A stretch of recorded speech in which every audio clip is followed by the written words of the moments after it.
നിസ്കാരത്തിന്റെ ഇടയിൽ നടക്കുന്ന പ്രക്രിയകളിൽ മൂന്നാമത്തെ വിഷയം, മൂന്നാമത്തത് ഇസ്മാഉ കലാമില്ല, അള്ളാഹുവിന്റെ കലാമിനെ ശ്രദ്ധിച്ച് കേൾക്കലാണ്.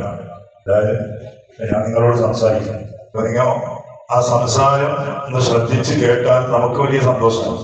ഞാനിപ്പോ നിങ്ങളോട് പറയുന്നു, നിങ്ങൾ ഒരാൾ മൊബൈൽ നോക്കുന്നു, അല്ലെങ്കിൽ ഒരാൾ അങ്ങോട്ടും ഇങ്ങോട്ടും സംസാരിക്കുന്നുണ്ട്, നമുക്ക് ഭയങ്കര ഒരു വിഷമാണ്. നിങ്ങൾക്ക് പല കൊല്ലം മുമ്പ് ഞമ്മ സേവനം ചെയ്തവരുണ്ട്, ഇതുപോലെ ക്ലാസ് എല്ലാം ക്ലാസ് നമ്മൾ കഴിഞ്ഞിട്ട് പുതിയ കത്തീബ് വന്നത് നമ്മള് ഒന്നിച്ച് പഠിച്ചാണ് നമ്മളെ ജൂനിയർ. അയാൾ ഇതുപോലെ സ്പീക്കിൽ ക്ലാസ് എടുക്കുന്നതാണ്. കുറച്ച് കഴിഞ്ഞിട്ട് അയാൾ ക്ലാസ് നിർത്തിച്ച് അപ്പോ പൊതുവാനല്ലോ ഇവിടെ ക്ലാസ് നിർത്തിയാൽ ചെറിയൊരു നാട്ടുകാരുടെ ചെറിയ പ്രശ്നമുണ്ട്, അങ്ങനെ പ്രശ്നം വന്നു. അപ്പൊ നമ്മൾ നിർത്തിയതും നമ്മളെ ജൂനിയറായ നമ്മളെ ചങ്ങായി നിർത്തിയതും ആ പള്ളിയിൽ നമ്മളെ ഉസ്താദാണ്. ഉസ്താദ് പറഞ്ഞിട്ട് നിന്നതാണ്. ഉസ്താദിന്റെ അടുത്ത് കംപ്ലൈന്റ് എടുത്തു, ഉസ്താദിനെ വിളിപ്പിച്ചു ചോദിച്ചു എന്താ ക്ലാസ് നിർത്തിയ. അപ്പൊ ഇയാൾ ഞാൻ ആയിരിക്കും ക്ലാസ് എടുക്കുന്ന കുന്തത്തിനാണ് കഴിച്ചത്, ഞാനാളിന്റെ കുന്തത്തിനാണ് ക്ലാസ് എടുക്കുന്നത്. എല്ലാവരും വന്നു എല്ലാത്തിനും വന്നു ക്ലാസ് എടുക്കുമ്പോൾ നമ്മളെ നോക്കിയാൽ ശ്രദ്ധിച്ചാലല്ലേ നമുക്കൊരു അയാൾ പറഞ്ഞാൽ നോക്കണം. പറഞ്ഞ ശരിയാണ്. ഉസ്താദിനോട് പറഞ്ഞു കുന്തത്തിന് ക്ലാസ് എടുത്തതിനും പ്രശ്നമല്ല, ക്ലാസ് എടുത്തല്ല, ക്ലാസ് കുന്തത്തിന് എടുത്തെങ്കിൽ കാരണം നീ എടുത്ത ക്ലാസിന്റെ പ്രതിഫലം നിങ്ങൾക്ക് ഉറപ്പായിട്ട് കേൾക്കും. ഇതൊരു വലിയ മജീസാണ്. സുഖീന്ദ്രനാരല്ലേ പറഞ്ഞ നാൾ ചിലപ്പോൾ തൂക്കുണ്ടാവും, വർക്കുണ്ടാവും. അപ്പോൾ ഞാൻ പറഞ്ഞത് ഒരാൾ സംസാരിക്കുമ്പോൾ അത് ശ്രദ്ധിച്ച് നമ്മൾ കേട്ടാൽ ഒരു സന്തോഷമാണ്. നമ്മുടെ ഉമ്മ നമ്മളോട് വിളിച്ചിട്ട് ഒരു കാര്യം പറഞ്ഞു, ആ പറയുമ്പോ ആ ഉമ്മാന്റെ വാക്ക് നമ്മൾ കേട്ടാൽ ഉമ്മാക്ക് ഒരു സന്തോഷമാണ്. ഉമ്മ പറയുന്നുണ്ട് നമ്മളെ പണി ഒരു കെയർ ചെയ്യുന്നില്ല, അങ്ങനെ ശ്രദ്ധിക്കുന്നില്ല, എന്നാൽ ഉമ്മാക്ക് വലുതാണ്. അത് ആയിരത്തിലാണ് രണ്ട് ചങ്ങായിമാർ സംസാരിക്കുന്നുണ്ടെങ്കിൽ ആര് സംസാരിക്കുന്നത് സംസാരം കേട്ടാലും ഒരു സന്തോഷമാണ്. എന്നാൽ നമ്മുടെ നിസ്കാരത്തിന്റെ ഇടയിൽ പലപ്പോഴും അള്ളാഹു നമ്മോട് സംസാരിക്കുന്നു. അള്ളാഹു നമ്മോട് സംസാരിക്കുന്നു. ആ സംസാരിക്കുമ്പോ അത് ശ്രദ്ധിച്ച് നമ്മൾ കേൾക്കുക എന്നത് നിസ്കാരത്തിന്റെ ഇടയിലുള്ള ഏറ്റവും വലിയ ഒരു പ്രധാനപ്പെട്ട ഒരു ഘടകമാണ്. എന്താണ് അള്ളാഹുവിന്റെ സംസാരം? അള്ളാഹുവിന്റെ സംസാരം എന്ന് പറഞ്ഞാല് നിസ്കാരത്തിൽ ഫാത്തിഹ എല്ലാവരും കൊടുത്തു അല്ലെ, ഫാത്തിഹ കൊടുത്തു കഴിഞ്ഞാൽ ഒരു സൂറത്ത് കൊടുത്തു. ആ സൂറത്ത് കൊടുക്കുമ്പോൾ നാം ചെയ്യേണ്ടത് മാമൂമികൾ ചെയ്യേണ്ടത് ചിലപ്പോൾ നമുക്ക് അറിയുന്ന സുഹൃത്തായിരിക്കും, എന്നാലും പോലും നമ്മളത് ഓടാൻ പാടില്ല. അത് നാം ശ്രദ്ധിച്ച് കേൾക്കാനാണ് വേണ്ടത്. എന്റെ കാരണം അത് അള്ളാഹു ഞങ്ങളോട് സംസാരിക്കാണ്. ഖുർആൻ എന്ന് പറഞ്ഞാൽ എന്താ? കലാമുള്ള അള്ളാഹിന്റെ കലാമാണ്, അള്ളാഹിന്റെ സംസാരം.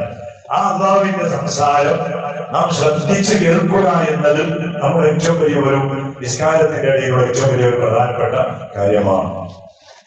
സുഹൃത്തുക്കളൊപ്പം നാം ചെയ്യേണ്ടത് അതിനു വേണ്ടിയിട്ടാണ് ഫാത്തിഹ ഓതിയിട്ട് പല പള്ളിയിലില്ല. ഫാത്തിഹ ഓതിയാല് സൂറത്ത് ഓതുന്നതിന് മുമ്പ് മഅ്മൂമിങ്ങൾക്ക് ഫാത്തിഹ ഓതാൻ വേണ്ടിയിട്ടുള്ള ചെറിയൊരു സമയം ഇമാമ നിന്ന് കൊടുക്കൽ പ്രത്യേകം പുണ്യമുള്ളതാണ്. ഇമാമിന്റെ ഫാത്തിഹ കഴിഞ്ഞാൽ പിന്നെ സൂറത്ത് തുറന്നതിന് മുമ്പ് മഅ്മൂമിങ്ങൾ ഫാത്തിഹ ഓതാനുള്ള ഒരു സമയം, ചെറിയൊരു സമയം മുമ്പൊക്കെ ഉണ്ടായിട്ടില്ല. ചെറുതല്ല, നല്ലൊരു ഫാത്തിഹ നല്ല സമാധാനത്തിൽ ഓതുന്ന രൂപത്തിലുള്ള ഒരു സമയം വെച്ച് കൊടുത്തിരിക്കും.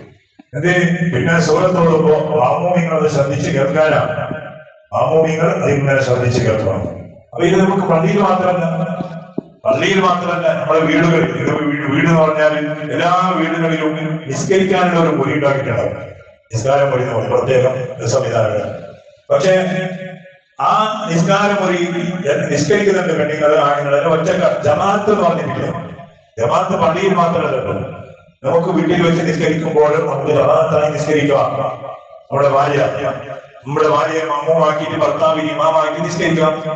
അല്ലെങ്കിൽ നമ്മുടെ മക്കളുണ്ട്, നമ്മുടെ പെണ്ണുമക്കളുണ്ട്, അല്ലെങ്കിൽ ആൺമക്കളുണ്ട്, എന്നാൽ അവർക്ക് ജമാഅത്തായി വീട്ടിൽ വെച്ച് നിസ്കരിക്കാം ഏത് സമയത്തും. പക്ഷെ ഇന്ന് അതില്ല. വീട്ടിൽ ഇഷ്ടംപോലെ ആളുണ്ട്, എന്നാൽ നിസ്കരിക്കുന്നതിന് ഒറ്റ വലിയ പ്രതിഫലം കിട്ടുന്ന കാര്യങ്ങൾ ഓരോ നാം കൈവിടുകയാണ്. എന്താ ഇത് പ്രശ്നമുണ്ട്? ജമാഅത്തായി നിസ്കരിക്കാൻ ഒരാൾ മുന്നിൽ നീന്ത് കൊടുത്താൽ മതിയാണ്. പിന്നെ വർക്കോതുക മഗ്‌രിബും അതുപോലെ സുബഹിസ്കാരം വർക്കോതിൽ സുന്നത്താണ്. പേടിയാണെന്നെങ്കിൽ എല്ലോതിയാൽ മതിയാണ്, നിർബന്ധമൊന്നുമില്ല. വർക്കോതിൽ സുന്നത്താണ്. ഇപ്പൊ സുബഹിസ്കാരത്തിന്റെ 2 റക്അത്ത്, മഗ്‌രിബിന്റെ ആദ്യത്തെ 2 റക്അത്ത്, ഇശാഇന്റെ ആദ്യത്തെ 2 റക്അത്ത് അല്ലെ, നമുക്ക് ഓരോ പേടിയാണെന്നുണ്ടെങ്കിൽ തെറ്റിപ്പോവോ? എന്നാലും എല്ലോതിയാൽ മതി. പൂക്കോറാവിന്റെ തക്ബീർ മാമൂമിങ്ങൾക്ക് കേൾക്കേണ്ട പേടിയുണ്ടെങ്കിൽ ആരൊക്കെ വാദിക്കുക നമ്മളെ കത്തിലൊക്കെ പോകുന്ന ആളുകൾ പറയുന്നത് അല്ലെ, ആരുണ്ടെങ്കിലും ബാക്കിൽ വന്നിട്ട് ആളുകൾ തുടരുന്നു. ഇത് ഇമാമിന്റെ പ്രതിഫലം കിട്ടുന്ന ഏറ്റവും വലിയൊരു വിഷയമാണ്. അപ്പൊ അത് നാം പ്രത്യേകമായി ചെയ്യണം.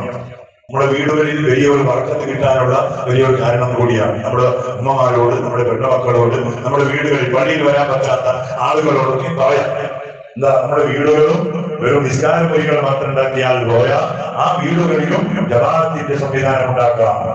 അപ്പൊ അങ്ങനെ അപ്പൊ വളരെ ഓതാത്ത നിസ്കാരങ്ങൾ, നിസ്കാരം, അസ്വ നിസ്കാരം, ആ നിസ്കാരത്തിൽ നമ്മൾ സ്വന്തമായിട്ട് സൂറത്ത് ഓതുമ്പോ നല്ലോണം ഞങ്ങൾ ഓതുന്നത് അള്ളാഹുവിന്റെ കലാമായ ഖുർആനാണ്, അള്ളാഹുവിന്റെ സംസാരമാണെന്ന ബോധത്തോടെ ആ വറക്ക് ഓതാൻ ഇല്ലാത്ത നിസ്കാരങ്ങളിൽ സൂറത്ത് ഓതുന്നു. ഏതായാലും നിസ്കാരത്തിന്റെ ഇടയിലുള്ള ഏറ്റവും വലിയ ഒരു പ്രത്യേക സൂറത്ത് എന്ന് പറഞ്ഞാൽ അള്ളാഹുവിന്റെ സംസാരമാണ്, അള്ളാഹുവിന്റെ കലാമാണ്. ആ കലാമ് അത് ശ്രദ്ധിച്ച് ഓടുമ്പോൾ കേൾക്കുക, അല്ലെങ്കിൽ ഓടുമ്പോൾ ശ്രദ്ധിച്ച് ഓടുക. ഇങ്ങനെ ഓടിയാൽ നമ്മുടെ നിസ്കാരമായിരിക്കും.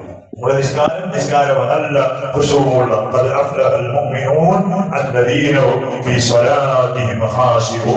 മുഅ്മിനീങ്ങൾ വിജയിച്ചുപോയി. ആ മുഅ്മിനീങ്ങളുടെ പ്രത്യേകത എന്താണ്? അവരുടെ നിസ്കാരം നല്ല ഭക്തിയുള്ള നിസ്കാരമാണ്, അവരുടെ നിസ്കാരം പേടിയുള്ള നിസ്കാരമാണ്. അവരുടെ പ്രയാസങ്ങൾ മാറ്റാൻ അവരുടെ നിസ്കാരം കൊണ്ട് കഴിഞ്ഞിരുന്നു. പ്രശ്നങ്ങൾ വരുമ്പോ, പ്രയാസങ്ങൾ വരുമ്പോ നമ്മുടെ മുൻഗാമികൾ ചെയ്തത് എന്തായിരുന്നു? അവർ അല്ലാഹുവിന്റെ മുന്നിൽ നിസ്കാരത്തിൽ നിൽക്കുമായിരുന്നു. പ്രയാസം വരുമ്പോൾ ചെയ്താൽ എന്റെ ആ നിസ്കാരത്തിൽ ഒരു കടന്ന പിന്നെ അടിമയും ഉടമയുമായുള്ള ഒരു സംഭാഷണമാണ്. അടിമയും ഉടമയുമായുള്ള പ്രത്യേകമായ ഒരു സാന്നിധ്യമാണ്. അത് അനുഭവിക്കുമ്പോ അവരുടെ വേദാളുകൾ, പ്രശ്നങ്ങൾ മുഴുവനും പരിഹരിച്ചിരുന്നു.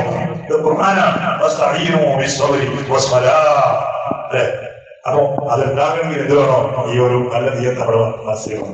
പറഞ്ഞത് 3 വിഷയമാണ്. ഒന്ന് ദുആഉൽ ഇബാദ, നിസ്കാരത്തിന്റെ ഉള്ളിലുള്ളത് ദുആഉൽ ഇബാദ, അല്ലാഹുവിനെ സ്തുതിക്കലും അല്ലാഹുവിന്റെ പ്രകീർത്തനങ്ങൾ പറയലും അല്ലാഹുവിന്റെ ബഹുമാനങ്ങൾ എടുത്തു പറയലും എന്നതാണ്. രണ്ടാമത് പറഞ്ഞത് ദുആഉൽ ഹാജത്ത്, നമ്മുടെ ആവശ്യങ്ങൾ അല്ലാഹുവിനോട് പറയാനാണ്.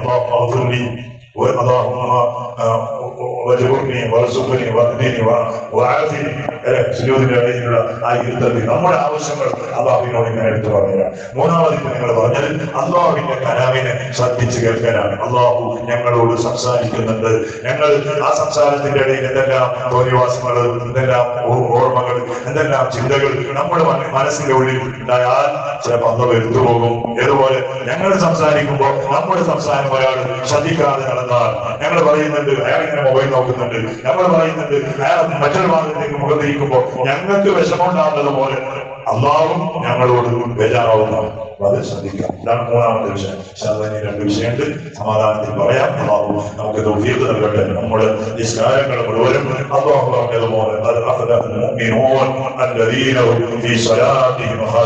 ആ വിഭാഗത്തിൽ നമ്മുടെ നിസ്കാരങ്ങൾ നീ ഉൾപ്പെടുത്തണേ അല്ലാഹ്, നീ ഉൾപ്പെടുത്തണേ അവരുടെ നിസ്കാരത്തിന്റെ ഇടയിൽ അറിയാതെ അല്ലാഹുവേ നമ്മുടെ ആ ഒരു ജീവിത ശൈലിയോടൊത്തുള്ള പല ചിന്താഗതികളും, പല ഓർമ്മകളും, പല എന്തെല്ലാം കാര്യങ്ങൾ നമ്മുടെ നിസ്കാരത്തിന്റെ ഇടയിൽ കടന്നു വരുന്നു.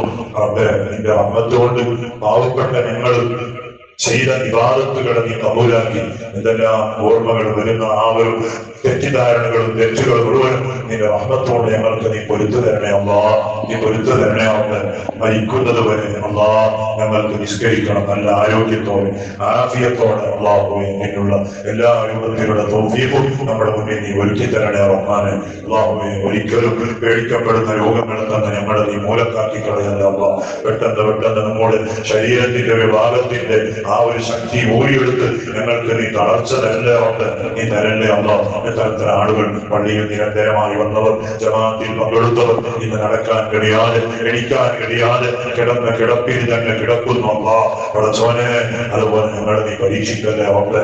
നീ പരീക്ഷിച്ച ആളുകൾക്ക് അവരുടെ ആഫിയത്ത് സമയത്ത്, ആരോഗ്യമുള്ള സമയത്ത് ചെയ്ത ആരാധനകളുടെ ഇബാദത്തുകളുടെ പ്രതിഫലങ്ങൾ അവർക്കും നീ നൽകണേ റഹ്മാനെ, നീ നൽകണേ അല്ലാഹ്. ഒരുപാട് ആളുകൾ പലവിധ രോഗങ്ങളെ കൊണ്ട് വീടുകളിലും ഹോസ്പിറ്റലുകളിലും മറ്റും കിടക്കുന്ന പടച്ചോനെ നീ നീ ശിഫാഅ നൽകണേ അല്ലാഹ്. ഗൾഫിലും മറ്റും അധ്വാനിക്കുന്ന നമ്മുടെ കുടുംബങ്ങൾ, വീട്ടുകാർ, നാട്ടുകാർ, സ്നേഹിതന്മാർ ആഫിയത്തോടുകൂടിയുള്ള ദീർഘായുസ്സ് നൽകുക. അവർ ചെയ്യുന്ന ജോലിയിൽ ഖൈർ നൽകുക. ജോലിയില്ലാതെ ബേജാറായ എത്രയോ ആളുകൾ പടച്ചോനെ അവിടുത്തെ ചങ്ങാതിമാരുടെ മുമ്പിൽ മറ്റും കഴിയുകയാണ്. പണിയില്ലാതെ, ജോലിയില്ലാതെ അവർക്ക് ഹൈറായ ജോലി നൽകുക. അവരെ ആശ്രയിക്കുന്ന ഒരു കുടുംബം, മൊത്തം ഒരു കുടുംബം തന്നെ നാട്ടിലുണ്ട്. അവരോട് അധ്വാനിച്ചാൽ നാട്ടുകാരും വീട്ടുകാരും സന്തോഷിക്കുമല്ലോ. ഹൈറായ ജോലി നൽകുക, ആഫിയത്ത് നൽകുക, ആരോഗ്യം നൽകുക. പടച്ചവനെ നാം ചെയ്യുന്ന, നമ്മുടെ നാട്ടുകാർ ചെയ്യുന്ന, നമ്മുടെ സ്നേഹിതന്മാർ ചെയ്യുന്ന ബിസിനസ്സുകളിലൊക്കെ ഈ വലിയ ബറക്കത്ത് നൽകുക. ജോലി ചെയ്യുന്നവർ ആഫിയത്ത് നൽകുക, ആരോഗ്യം നൽകുക. പടച്ചവനെ മരിച്ചുപോയ നമ്മുടെ എല്ലാ കുടുംബങ്ങളുടെ ഖബറും നീ സ്വർഗമാക്കണേ റഹ്മാനെ. അവർക്ക് നീ പൊരുത്തം കൊടുക്കണേ അല്ലാഹ്. ഈ ഇൽമിന്റെ മജലിസിൽ നമുക്ക് എന്തൊക്കെ അവാബ് നീ തരുന്നുണ്ടോ അതിന്റെ ഒരു ഓഹരി മരിച്ചുപോയ നമ്മുടെ കുടുംബങ്ങളുടെ പദവിയിലേക്കും നീ എത്തിച്ചു കൊടുക്കണേ അല്ലാഹ്. ബിഹഖി സയ്യിദിനാ മുഹമ്മദിൻ സ്വല്ലല്ലാഹു അലൈഹി വസല്ലം. ഹസ്ബുനല്ലാഹു വനിഅമൽ വകീൽ. نعم المولى ونعم النصير. حسبنا الله ونعم الوكيل. نعم المولى ونعم النصير. حسبنا الله ونعم الوكيل. نعم المولى ونعم النصير. صلى الله على محمد صلى الله عليه وسلم.